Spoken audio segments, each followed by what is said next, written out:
Hi, welcome to the Talking Michigan Transportation Podcast. I'm Jeff Cranston.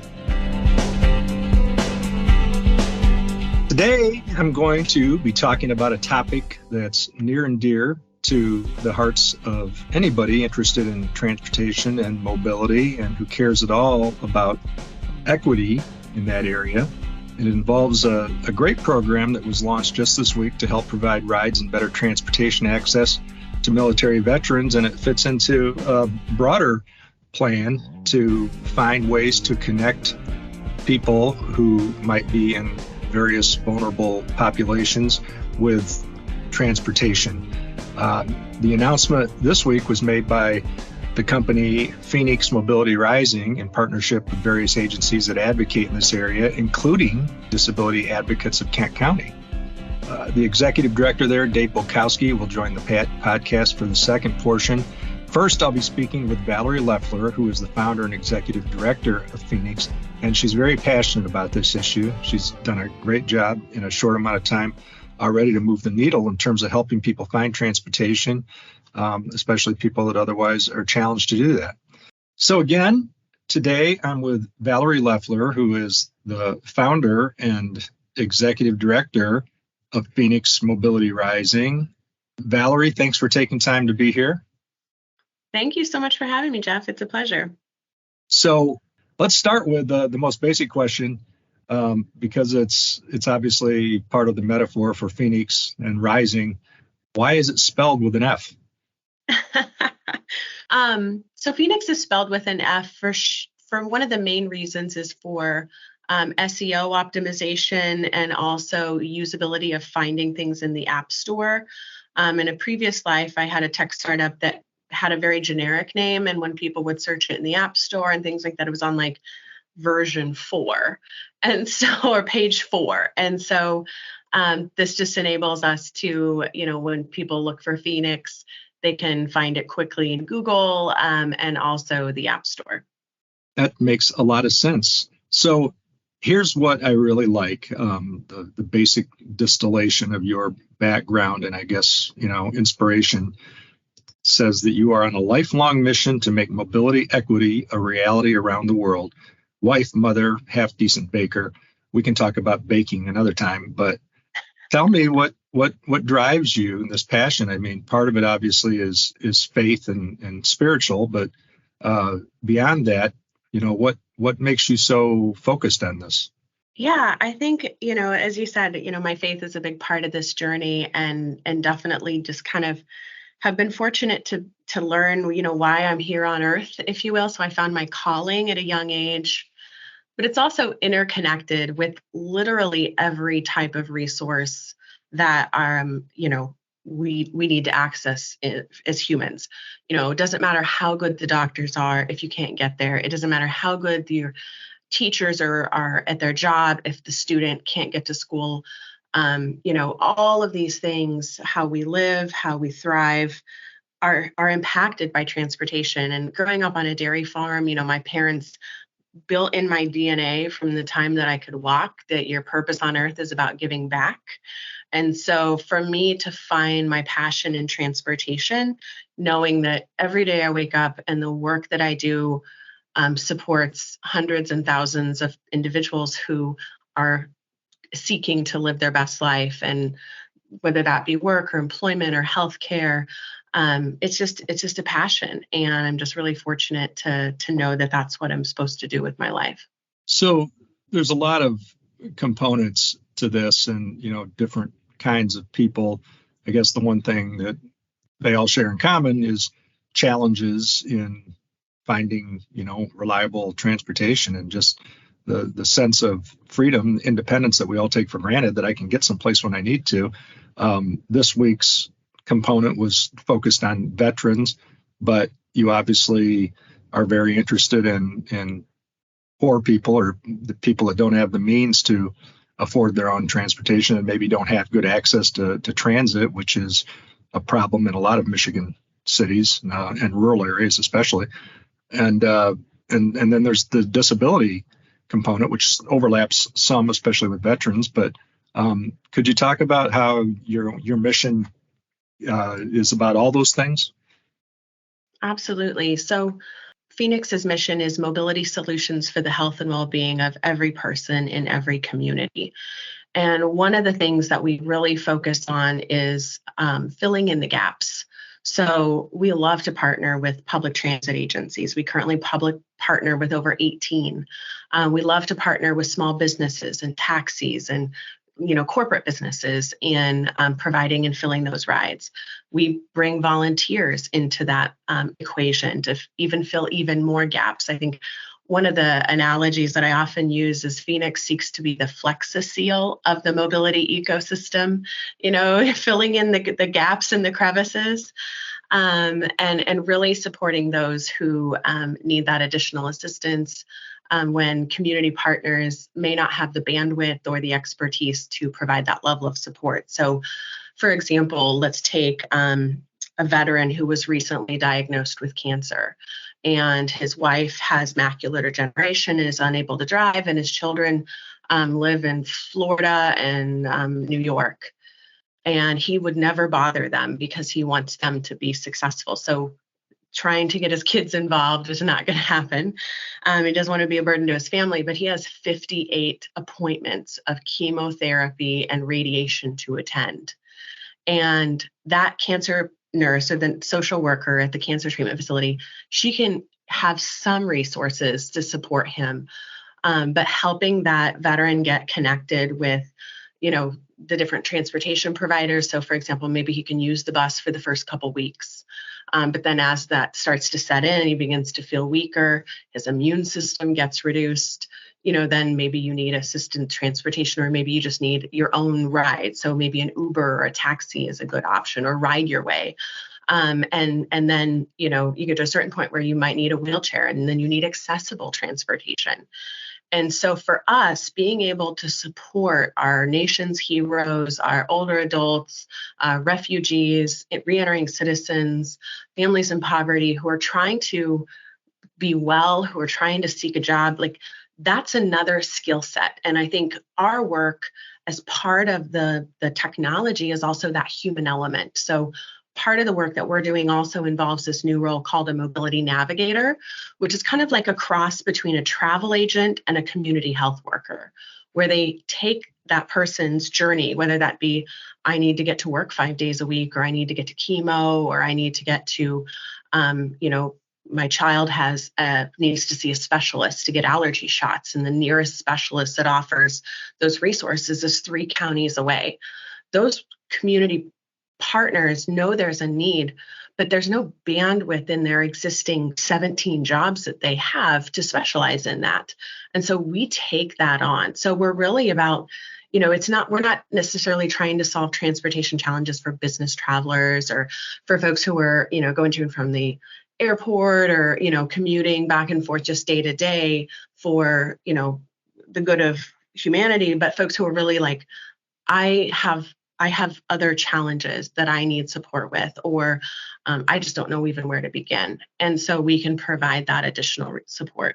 So, not that you're in this to, make your first million, but how does Feonix, thrive? What's the ultimate revenue stream? Yeah, so right now we are currently receive a lot of opportunities for funding through writing grants, much like the Michigan Mobility Wallet Challenge. But also we partner with major organizations that are advocates for mobility equity. We're just getting ready to start looking at and going after corporate sponsorships and things like that as we expand. But, we just really have been successful at identifying where there's a need and then how we can put together a plan to address it. And so just really fortunate to, be good at grant writing and also have a really strong mission. And now we have the data and the model in a way that we can now scale. And that's where corporate partnerships or individual donors come in.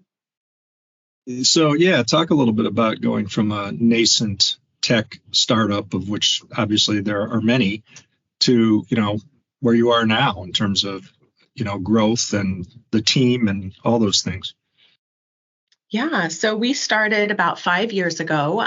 Prior to that, I'd been running a tech startup that was kind of known as a rural Uber.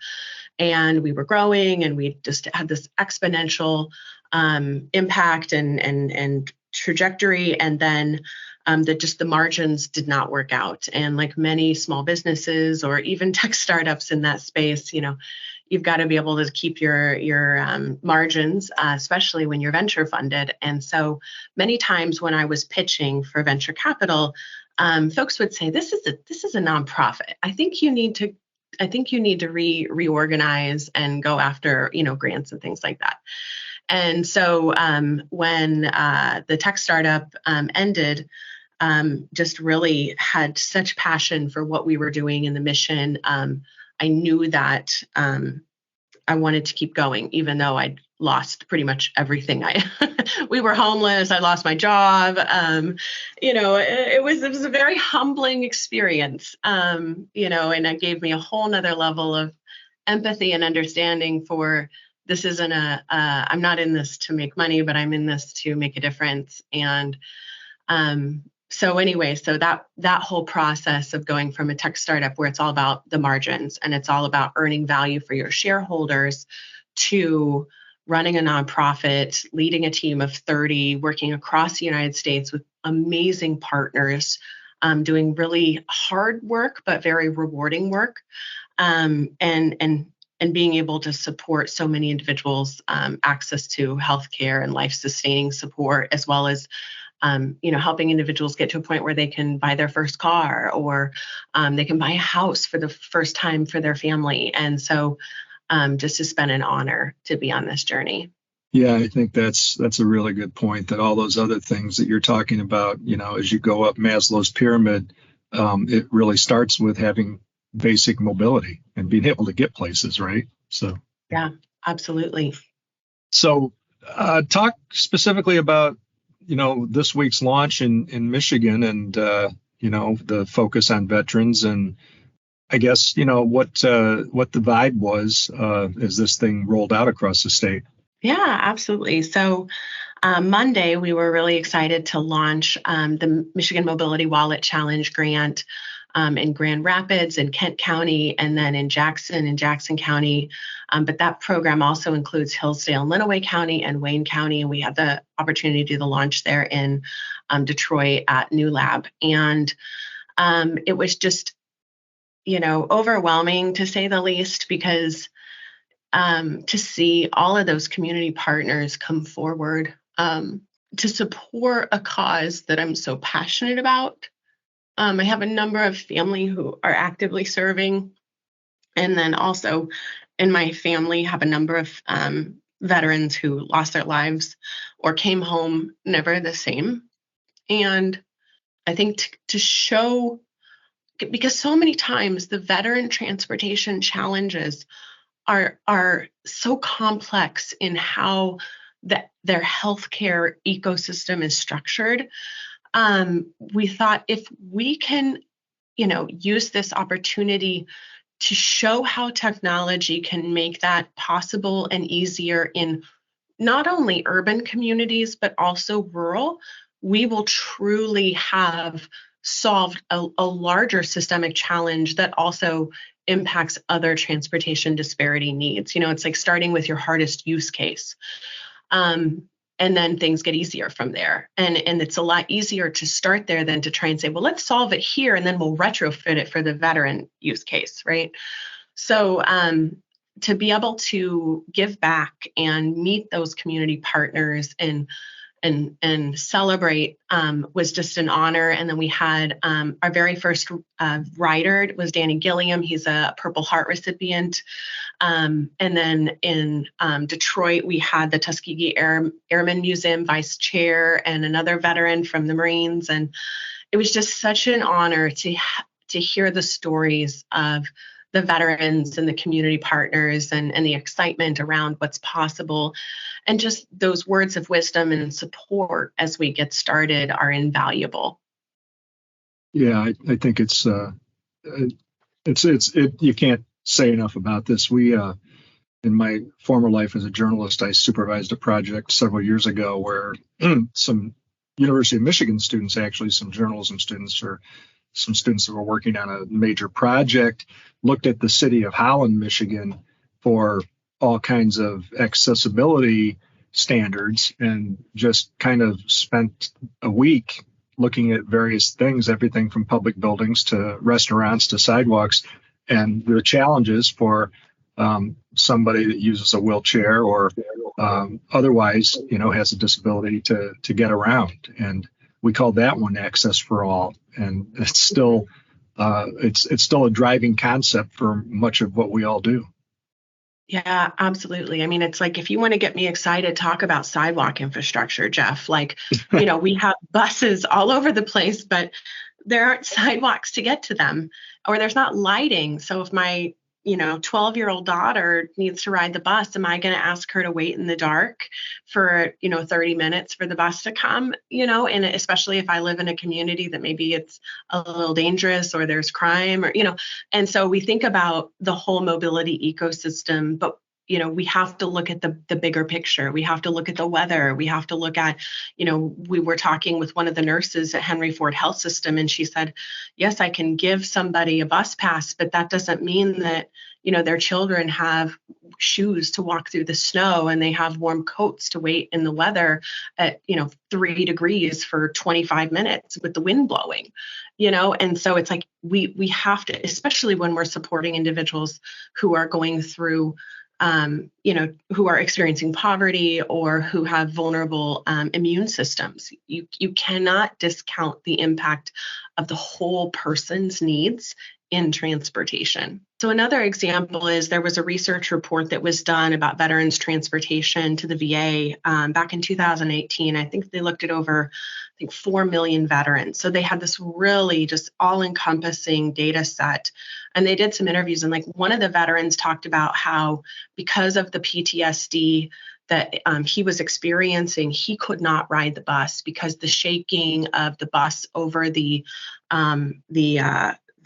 speed bumps and the potholes and having people come in behind him, he was so nervous. He was physically ill by the time he got to his appointment. And he ultimately stopped going to his therapy because it was so traumatic to get there. And so it seems ridiculous when you're like, well, just give him a bus pass. You live on the bus line. But when that person is going through that experience and needs that additional support, if we can spend $30 million to equip him with gear and ammunition and, all the things that they need in warfare, why can we not give these men and women an Uber or a taxi or a service when they're seeking treatment, trying to recover from those experiences?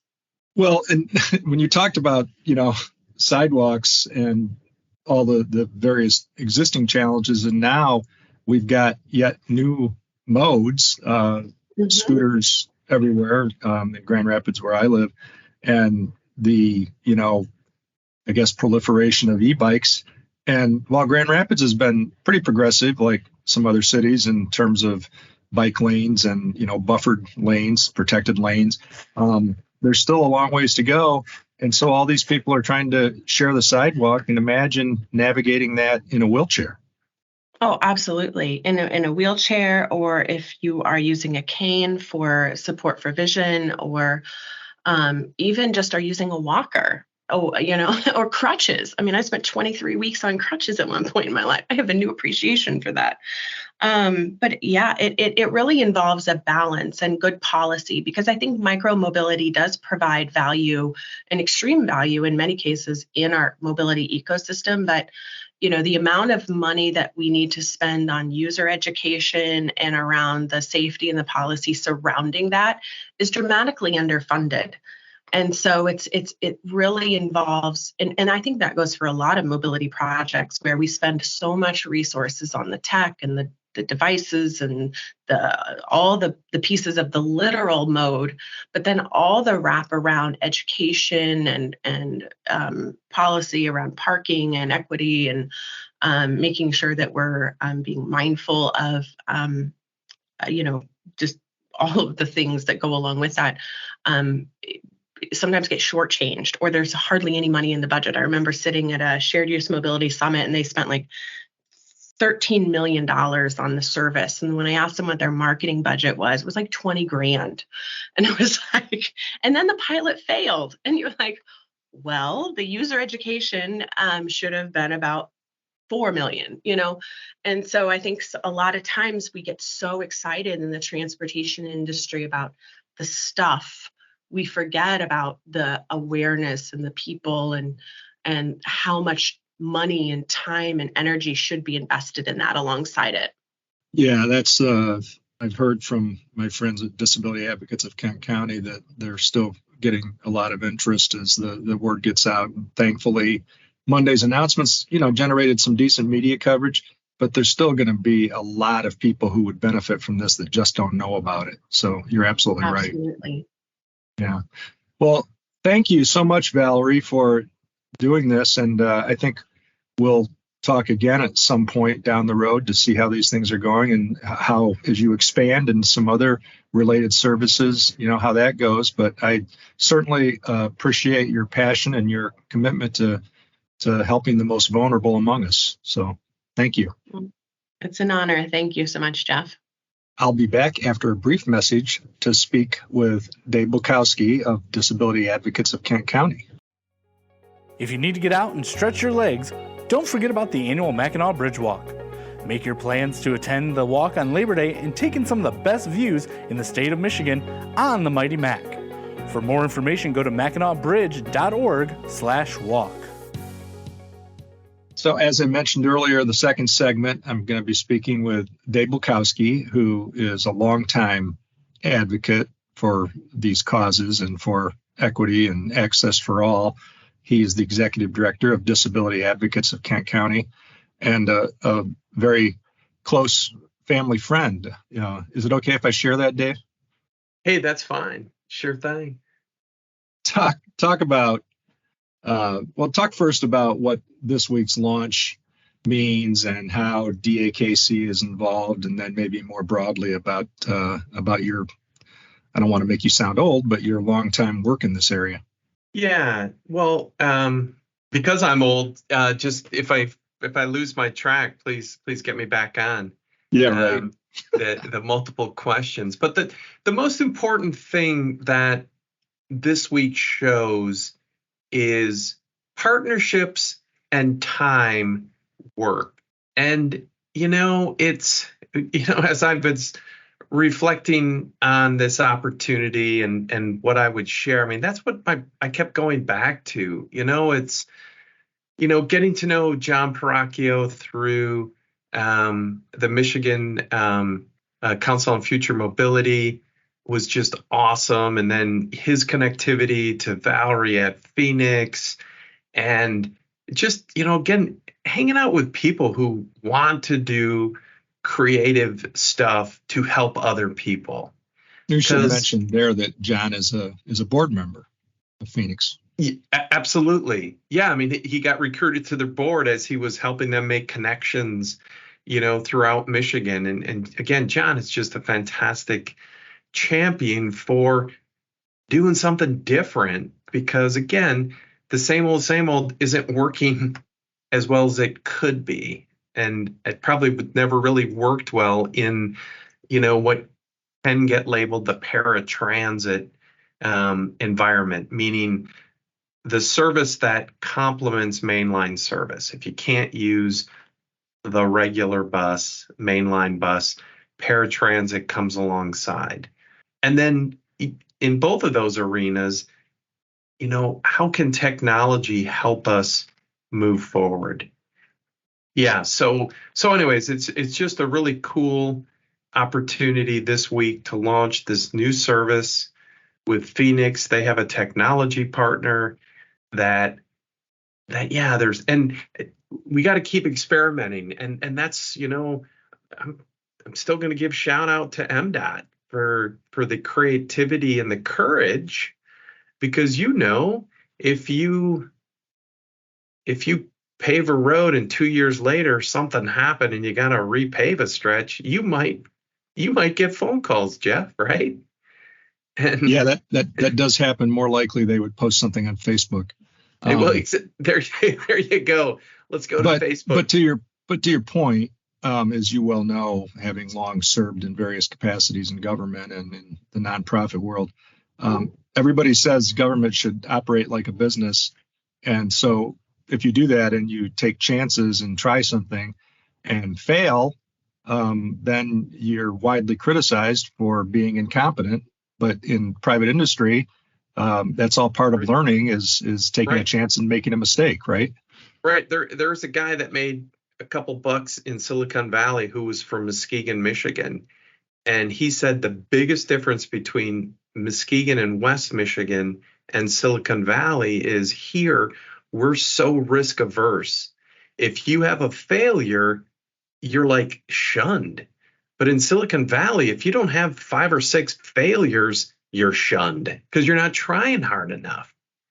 And so, and so with them, I mean, I do have to give credit to Governor Snyder and former director Steidel, who cooked up this Michigan Mobility Challenge, which was, golly jeepers, I hate to guess how many years ago it was, but not only did we have a $8 million fund to do the experimenting and the learning, which Feonix Mobility had a project or two funded through that initial set of dollars. The initial meeting was 3 sets of people invited. It was people with disabilities, seniors and veterans, those who use the specialized services or paratransit. And it was the tech companies and it was the providers. And again, just the wisdom to bring the 3 user groups together. And a person that you've gotten to know, Jeff, and a good friend of mine, Dr. Kimberly, at that time was Dr. Kimberly Kennedy and now Dr. Kimberly Barrington, as a veteran, soon to be senior, person who uses a wheelchair. She was just, and a person not afraid to share her opinion.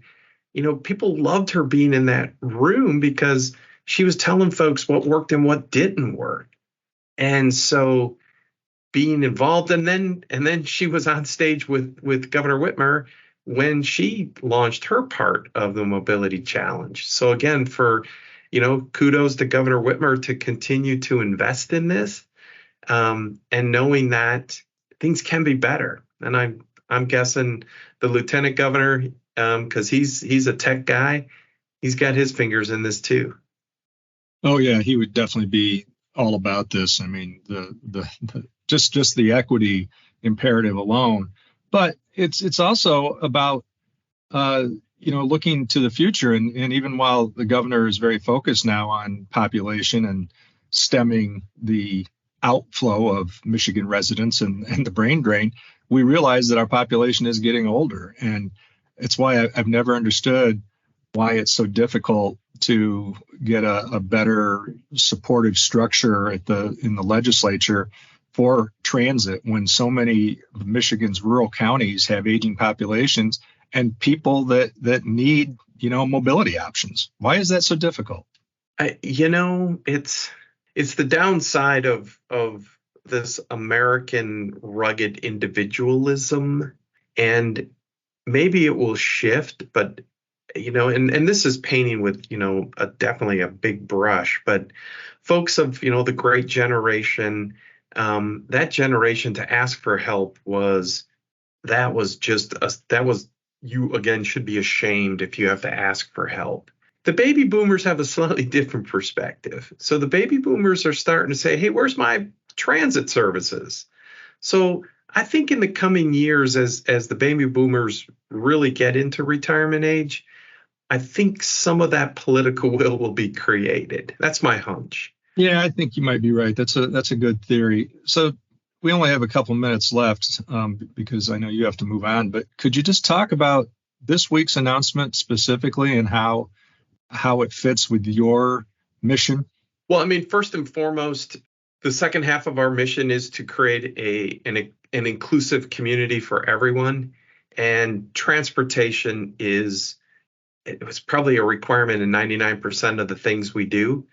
Most of us don't live in walkable, rollable neighborhoods. So you got to get in a vehicle to go somewhere. And so if you don't own your own vehicle, what do you do? And And, you say, well, you ask your family and friends, that gets old fast.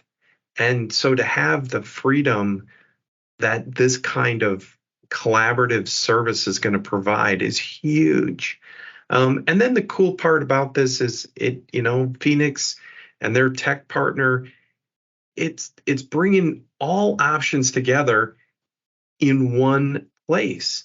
So, if you're a veteran that wants to jump on one of those scooters or electric bikes in Grand Rapids, you're going to be able to pay for it through the mobility wallet. If you need to go further for a doctor's appointment, or, you want to go to LMCU ballpark for a game, you're going to be able to find an option. So it's really collaborating on that. And they're still going to have a human alongside if you need that navigation support. So to me, it's an awesome experiment. And we'll do our best to, what's the word I'm looking for, to make sure people's expectations aren't over the top, and, the patience of being an experimenter. What was the buzz Monday at your component of the announcement? This actually was done in 3 different sites across the state, but the first one was at your offices in Kent County. And what was the general feeling? I mean, were there people asking skeptical questions, or did you sense a lot of optimism? Oh, it was optimistic questions, and I have gotten a bunch since that. How do I get connected? How do I get connected? When will I be able to be connected? I'm not a veteran, because there are phases to this rollout, starting with veterans, people of low income next. And so again, it's an excited buzz and curiosity. Of course, the skeptics will come. And as people use it, I mean, folks with disabilities that I hang out with, they know how to ask questions, because they don't want the experiment to land them, 6 miles from home with no way back. And so they know how to make sure things are covered. So, but all in all, this week is just filled with a new cool thing that will be effective. Oh, that's great. Well, thanks, Dave, and good luck with this as it expands and moves forward. I appreciate you taking time to share your views. Never a problem, Jeff, and we'll talk soon. I'd like to thank you once more for tuning in to Talking Michigan Transportation. You can find show notes and more on Apple Podcasts or Buzzsprout.